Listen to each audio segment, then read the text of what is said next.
कोकणातल्या सार्वजनिक गणेशोत्सव मंडळांमधून साकारले जाणारे देखावे देखील तितकेच लक्षवेधी आणि आकर्षक असतात। मी आत्ता ओम साई मित्र मंडळ जे रत्नागिरीजवळच्या नासने येथे आहे त्या मित्रमंडळानं हा देखावा साकारलेला आहे। पर्यावरणपूरक देखावा आहे आणि गोसंवर्धनाचा संदेश हा देण्याचा प्रयत्न किंवा गोसंवर्धन चं महत्त्व जे आहे ते सांगण्याचा प्रयत्न या मंडळानं केलेला आहे।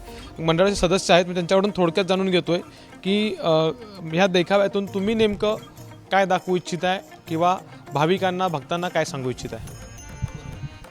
सध्या असं आहे की आजूबाजूला जे आता आपले वातावरण चाललेलं आहे की गायी आपल्याकडे आहेत भारतामध्ये, आज बऱ्याच गायी ज्यांचं संकलन केलं जातं, तर त्याचे गायीच्या प्रत्येक गोष्टीचा आपल्याला फायदा आहे। म्हणजे गाईचं शेण असेल, गाईचं मलमूत्र असेल, या सगळ्याचा आपल्या रेग्युलर जीवनशैलीमध्ये प्रचंड फायदा आहे। तर तो लोकांना कळावा, लोकांना माहिती व्हावं की गायीपासून काय काय आपल्याला उपयोग होऊ शकतात आणि गायीचं त्यासाठी आपण रक्षण केलं पाहिजे, ह्याचं एक प्रबोधन व्हावं। यासाठी आमच्या ओम साई मित्रमंडळाने यावर्षी आमचा 30वा गणेशोत्सव आहे, तर लोकांना ह्याचं प्रबोधन होण्यासाठी हा देखावा मी साकारलेला आहे।